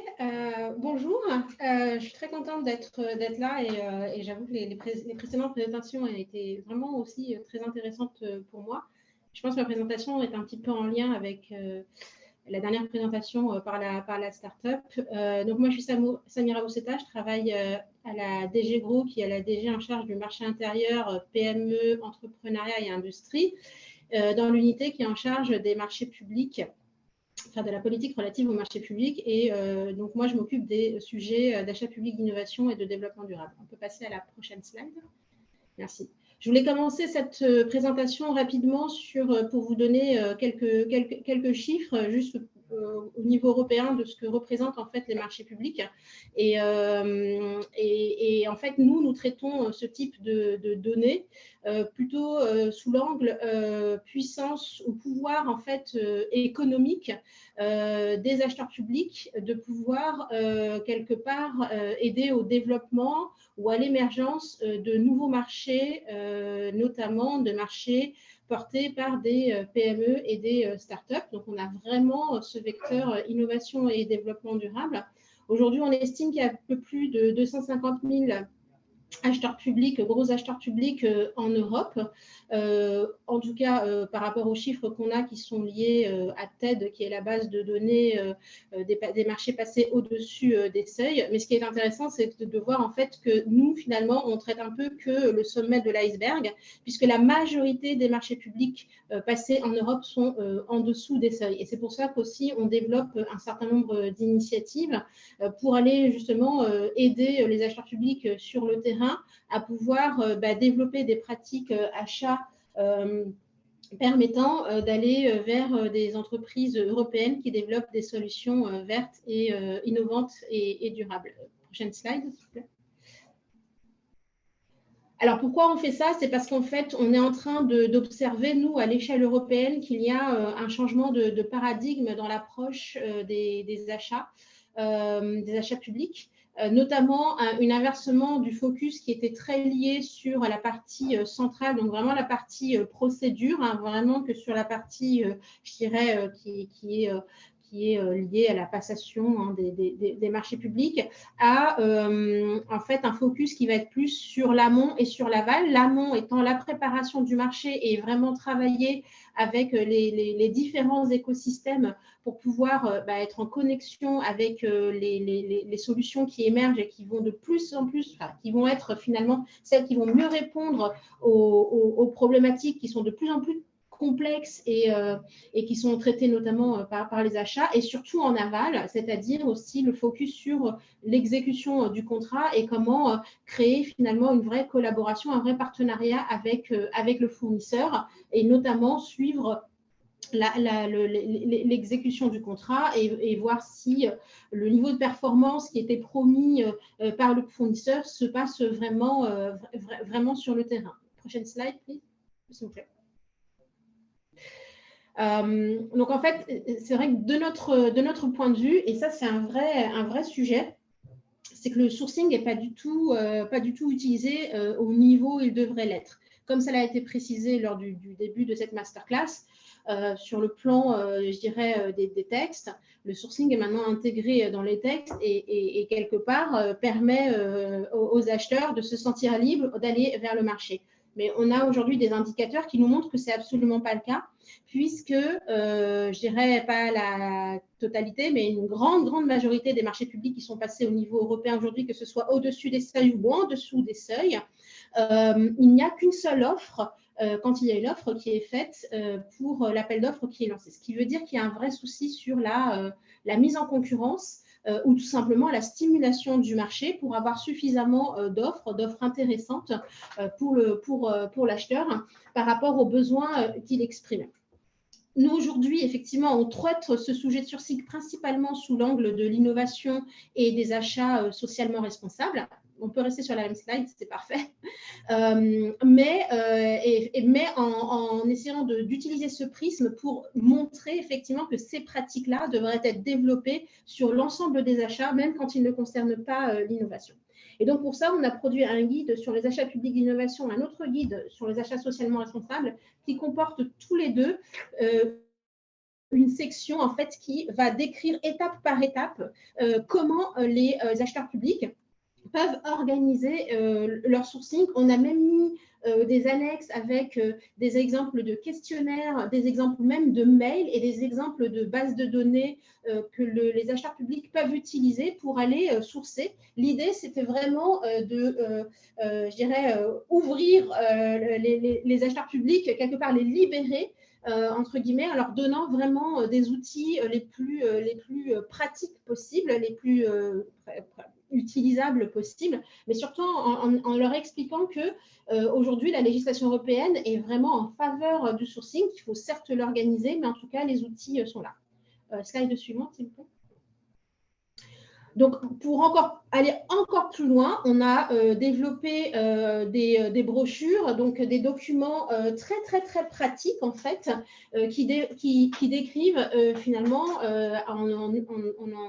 on a utilisé pour ça, en fait, on a développé pour ça, en fait, une série d'études qu'on a menées avec des acheteurs sur le terrain, en allant leur rendre visite, en leur posant des questions et en recevant effectivement tous les éléments qu'ils nous ont donnés, pour savoir comment ils procèdent pour travailler avec notamment les entreprises innovantes, que ce soit par exemple pour développer le partenariat d'innovation, donc quelles sont vraiment les étapes à suivre et quels sont les tips, les bonnes pratiques, les conseils que les acheteurs qui ont mis ça en place donnent aux autres acheteurs. On a développé aussi un guide pratique, mais vraiment ce sont des brochures très courtes, mais qui vont directement à l'essentiel, en fait, sur quel type de procédure utiliser en fonction du niveau de développement des solutions qu'on achète. Et puis, on a vraiment fait un focus là aussi sur les startups parce qu'on a eu énormément de feedback de la part de startups, et notamment, ça a été dit par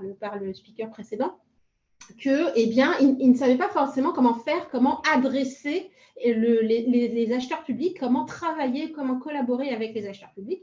Mais pareil, de l'autre côté, beaucoup d'acheteurs publics, finalement, ont des manières de procéder qui verrouillent le marché et qui ne permettent pas à des entreprises plus fragiles, entre guillemets, de pouvoir accéder au secteur public alors qu'elles offrent des solutions qui sont extrêmement pertinentes pour leurs problématiques.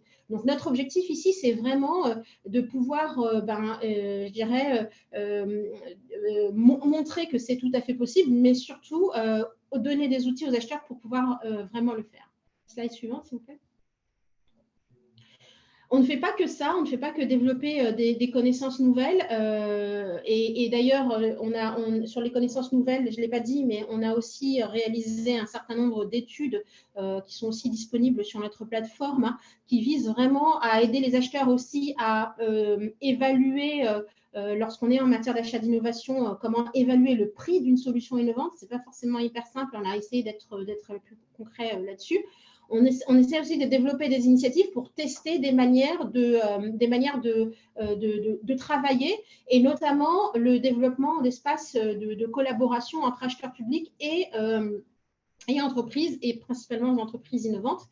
Notamment via ce projet-là InnoBroker qui vise en fait à développer l'activité d'intermédiation, c'est-à-dire vraiment ce rôle de passerelle entre comment on aide les acheteurs publics à travailler sur leurs besoins et ensuite comment on aide les entreprises, notamment les PME et les entreprises innovantes à aussi identifier comment elles peuvent travailler sur leur offre pour répondre à la manière dont les acheteurs publics expriment leurs besoins. Donc, c'est vraiment un rôle de facilitateur, un rôle de support et d'accompagnement, parce que ce qu'on a observé, c'est que les acheteurs publics sont très seuls. Ils essayent de s'organiser comme ils peuvent, mais ils ne savent pas forcément comment faire. Et effectivement, d'avoir un support, vraiment une aide aux acheteurs publics pour qu'ils puissent développer des manières d'adresser le marché et de collaborer avec le marché, c'est vraiment un plus. En plus de ce projet-là, on a d'autres projets, je n'ai pas mis dans la slide, qui sont des projets comme le projet Big Buyers Working Together ou encore des projets où on finance l'achat public d'innovation. Mais ce qu'on constate, c'est qu'en fait, il devient quand même nécessaire de développer non pas seulement une approche de collaboration avec le marché, mais aussi une collaboration entre acheteurs publics, notamment quand il s'agit du sourcing. le projet Big Buyers Working Together a vraiment démontré que lorsque les acheteurs publics développent ensemble sur un besoin qu'ils ont en commun, en fait, des actions de sourcing, ça les aide à plus facilement comprendre comment adresser le marché, où aller trouver l'information et aussi comment structurer quelque part leurs demandes ou leurs challenges par rapport au marché. On peut passer à la prochaine slide. En fait, ce qui nous a amené dans cette idée-là, c'est aussi le fait qu'on a observé que dans certains États membres, il existe ce qu'on appelle des centres de compétences qui sont regroupés dans un réseau dont j'ai mis l'image là, qui est Procure to Innovate. Donc, dans certains États membres, ils se sont dit en fait qu'il fallait absolument aller un cran plus loin dans l'aide aux acheteurs publics et créer en fait des agences qui sont là vraiment pour supporter les acheteurs publics lorsqu'ils ont un besoin et lorsqu'ils ont besoin d'échanger avec le marché. Et donc, ces centres de compétences ont développé un certain nombre d'activités qui vont de formation, en fait, jusqu'à vraiment être en support de l'acheteur public, même dans la rédaction, en fait, du contrat.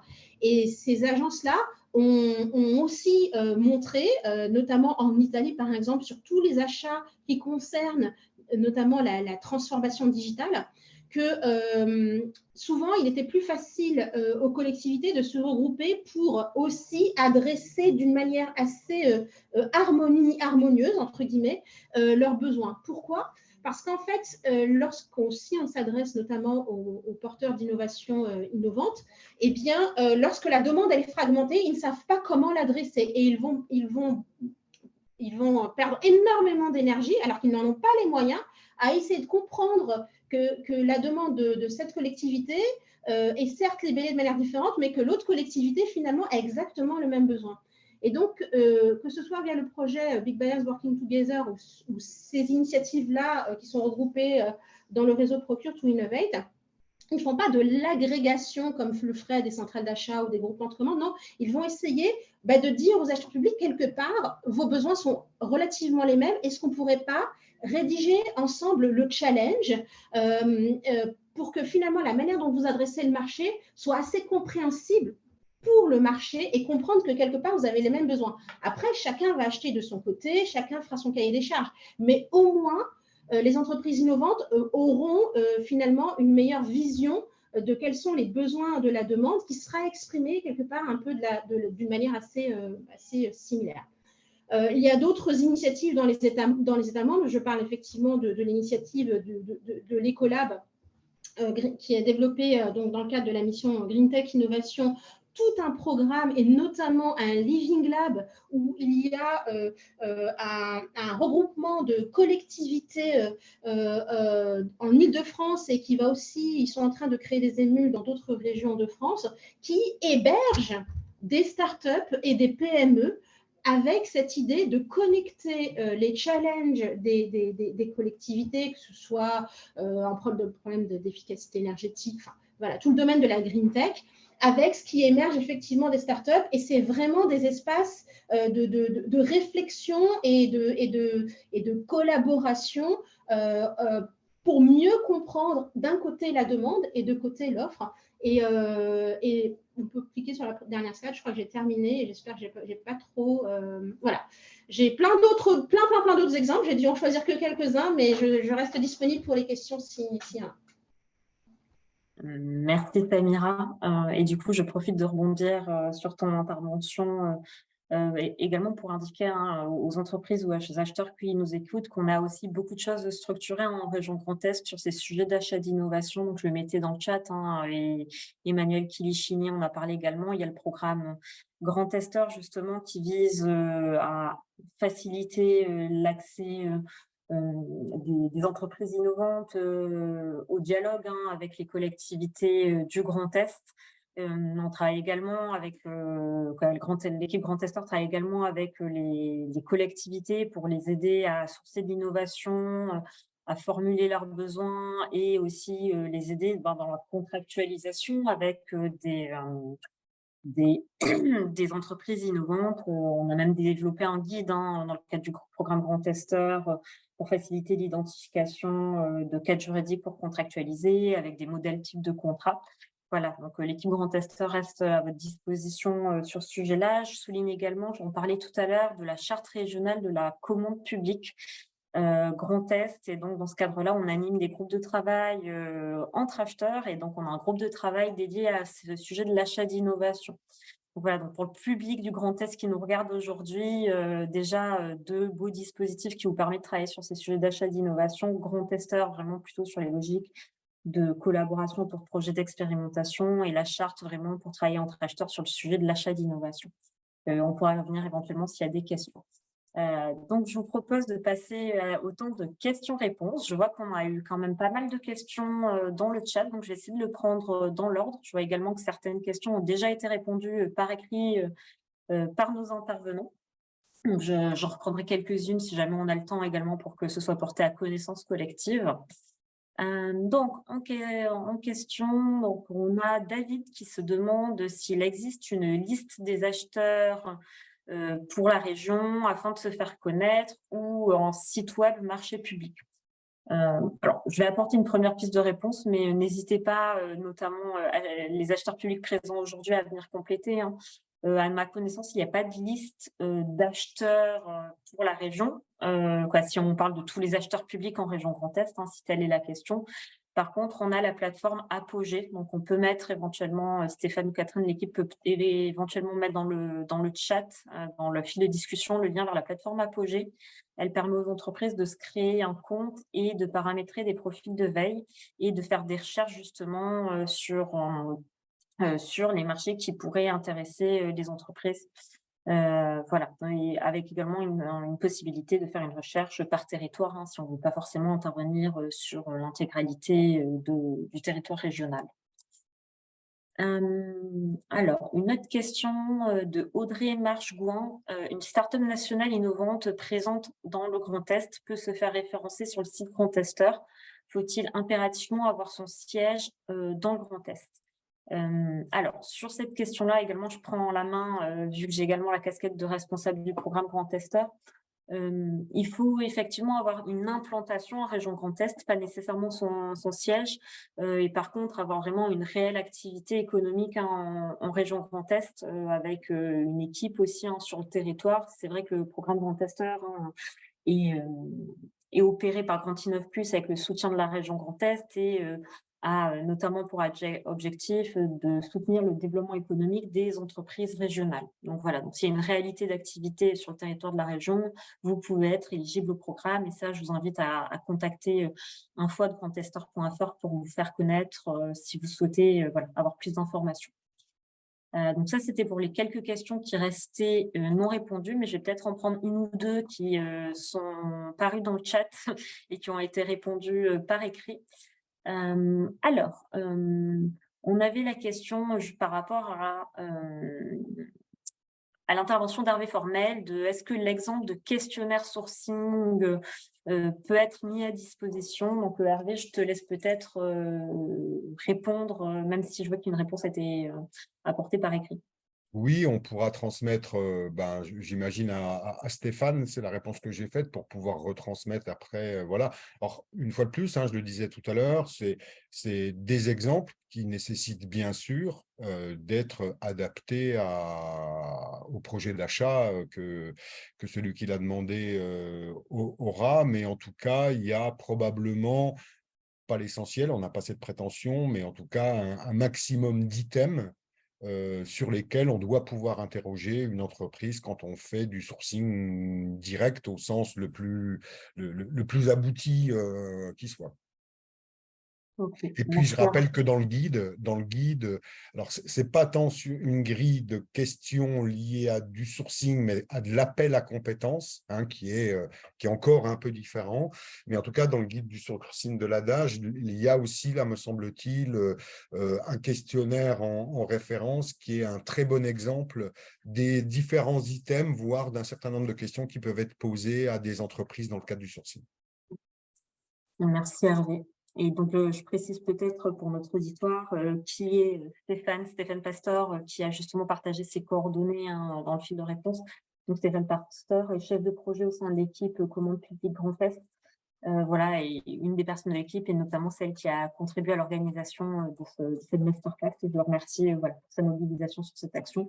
Donc, n'hésitez pas à le contacter pour obtenir ce formulaire, sachant que ce type de ressources, c'est aussi des ressources qui sont mises à disposition dans le cadre de l'animation de la charte régionale de la commande publique, et donc des documents qui peuvent être partagés sur le Teams de travail des signataires de la charte.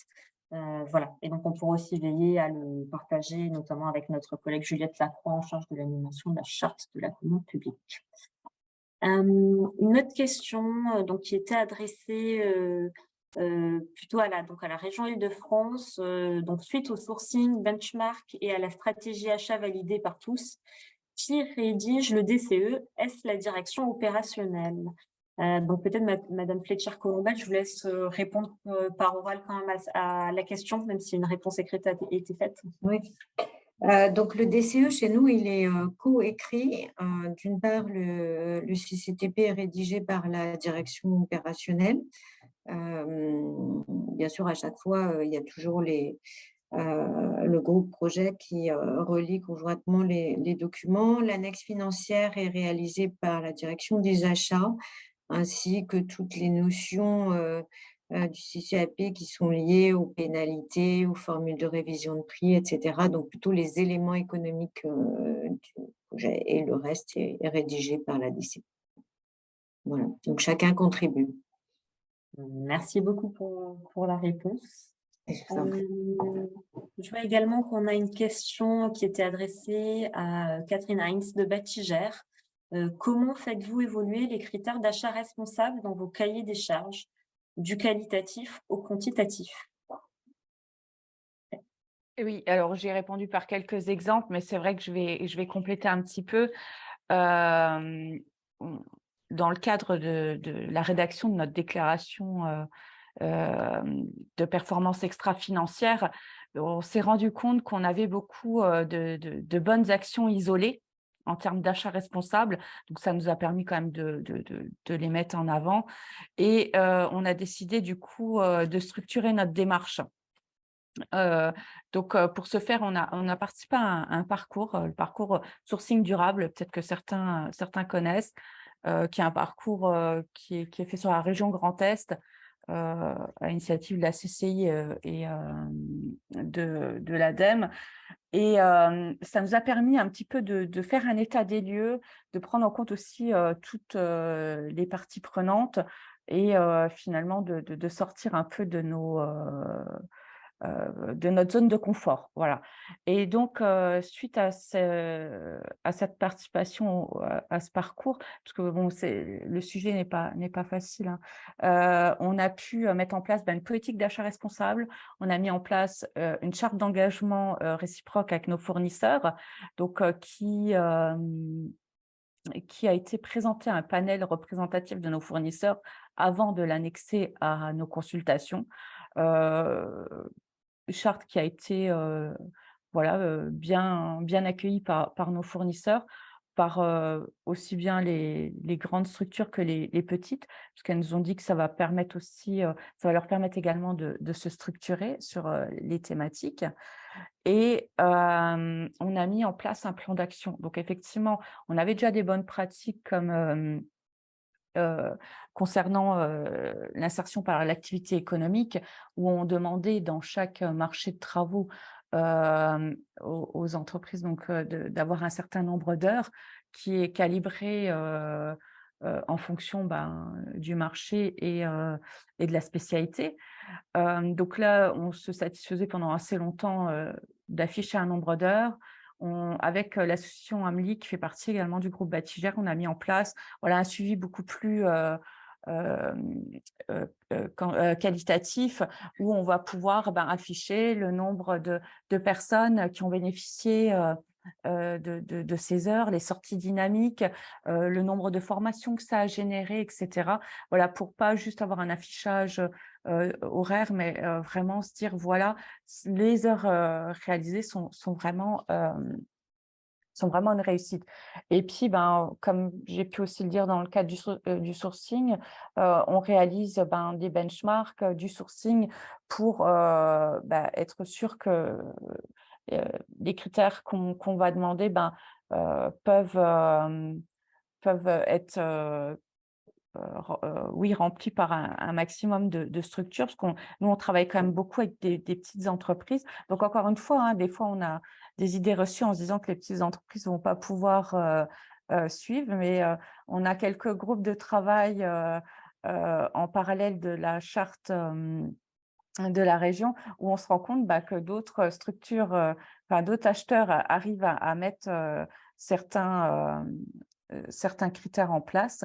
Donc voilà, on se nourrit de tous ces retours pour faire évoluer tous ces critères en essayant voilà, également de préserver le tissu économique et mettre en place aussi des indicateurs de performance qu'on peut partager avec nos partenaires. Voilà, j'espère avoir répondu. Merci Catherine. On a également une question de Séverine Dagonier. Comment aller chercher de nouveaux entrants si nous ne les connaissons pas? Donc, je pense que voilà, ça fait écho à pas mal d'interventions qu'il y a eu dans la matinée. Est-ce qu'un des acheteurs présents parmi nous veut peut-être prendre la parole pour apporter quelques éléments synthétiques complémentaires? En fait, pour ce qui est d'aller chercher de nouveaux fournisseurs potentiels, en fait, on a des bases de données, on a Internet, on a des salons. Donc,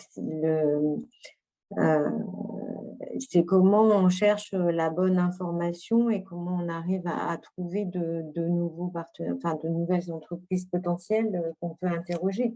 Ça doit se faire bien en amont du lancement de la consultation. Ce qui est compliqué bien souvent, c'est qu'on lance vraiment le sourcing au moment où on va lancer la consultation. Donc, on est pris par le temps et c'est compliqué d'aller chercher de nouveaux fournisseurs. Mais on a aussi le recours à toutes les associations professionnelles qui permettent aussi d'identifier un certain nombre d'entreprises. On a aussi des pôles de développement économique, en tout cas dans les régions, mais dans les départements, etc. Tout ça sont des sources pour trouver des entreprises.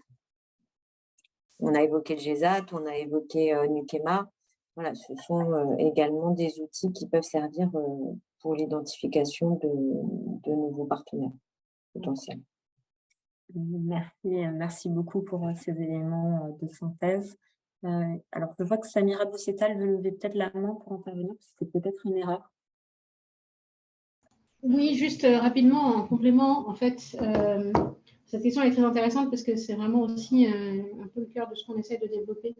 En Suède, en fait, ils ont, je parlais du centre de compétences tout à l'heure, le centre de compétences a développé en fait une méthodologie pour aider les acheteurs à développer des pratiques de veille en termes de sourcing, c'est-à-dire sur l'ensemble de mes achats, sur quel achat stratégique je dois être en veille, donc toujours connecté en fait quelque part à ce que le marché est susceptible de proposer, et donc de développer vraiment une action dite de veille, de sourcing dit stratégique, et donc de ne pas attendre, comme ce qui a été dit précédemment, qu'il y ait un marché qui soit lancé, un appel d'offres, et d'être tout de suite en mode essayons de voir qu'est-ce qui émerge. Et je trouve que ça, c'est vraiment très intéressant, c'est-à-dire que l'approche du sourcing, elle ne doit pas être juste vue comme avant de lancer mon marché, je vais essayer de voir en fait s'il y a des entreprises qui peuvent être intéressées, mais vraiment vu comme une pratique intégrée dans tout le processus achat. Et c'est intéressant aussi, je pense, de pouvoir peut-être aller vers ces sujets-là, c'est-à-dire au-delà de la procédure et de ce que la directive propose, comment je structure mon processus achat pour que le sourcing soit une démarche pas que je fais juste quand j'en ai besoin, mais plutôt une démarche en parallèle de toutes les actions que je mène. Donc, pour dire aussi qu'il y a d'autres structures qui essayent d'avoir cette approche plus méthodologique et de vraiment proposer du support aux acheteurs par rapport à ça. Merci beaucoup, Samira, pour la réponse. Et donc, peut-être une dernière question posée par Pascal. Est-ce qu'une entreprise basée au Luxembourg peut se positionner sur les appels du marché public, donc je pense les appels d'offres, les marchés publics du Grand Est? Hervé, je te laisse répondre. Oui, d'ailleurs, on a quelques fournisseurs. On est quand même une région, on n'est pas les seuls, hein, l'Île-de-France n'est pas loin non plus de la Belgique, mais voilà, on a 4 frontières. On a quelques entreprises qui effectivement sont étrangères, luxembourgeoises, belges, allemandes, suisses, je ne sais pas, mais en tout cas, voilà, oui, bien sûr, aucune difficulté. Merci Hervé. Du coup, j'ai élargi la réponse. Oui, une entreprise basée au Luxembourg peut se positionner sur des marchés publics de n'importe quel acheteur du Grand Est. Et je crois même que vous pouvez vous créer, si vous le souhaitez, un profil de veille sur Apogée pour détecter les opportunités qui pourraient vous intéresser. Alors, je crois qu'on est arrivé à la fin des questions qui étaient posées. Donc, peut-être un dernier élément de conclusion. On a eu quand même pas mal de questions plutôt tournées acheteurs publics. Donc, on en a parlé quelques fois lors de cette masterclass. Donc, si vous êtes intéressé à devenir un acteur engagé de la charte régionale de la commande publique et de rejoindre ce collectif d'acheteurs publics, c'est vraiment à destination des structures soumises au code de la commande publique, des collectivités, des bailleurs sociaux, etc. Vous pouvez contacter Juliette Lacroix, chef de projet commande publique Grand Est, pour avoir plus d'informations sur cette initiative et la rejoindre si vous le souhaitez et être associé à des groupes de travail. On a des groupes de travail sur le sourcing, sur les achats d'innovation, sur les achats éco-responsables. Voilà, donc ça peut vous intéresser. Donc ça, c'était juste en quelques éléments complémentaires. Et je profite également de ces mots de conclusion pour vous dire que tout est axé, tous les événements, la documentation dont on a pu parler et le replay seront accessibles sur le site Commande Publique Grand Est. Vous pouvez également, si vous avez des questions, nous contacter sur info@commandepubliquegrandest.fr. Je remercie tous les intervenants connectés ce jour et également mes collègues Catherine Notte et Stéphane Pastor qui m'ont aidé à organiser cette masterclass. Et je souhaite à tous une bonne journée. Merci encore.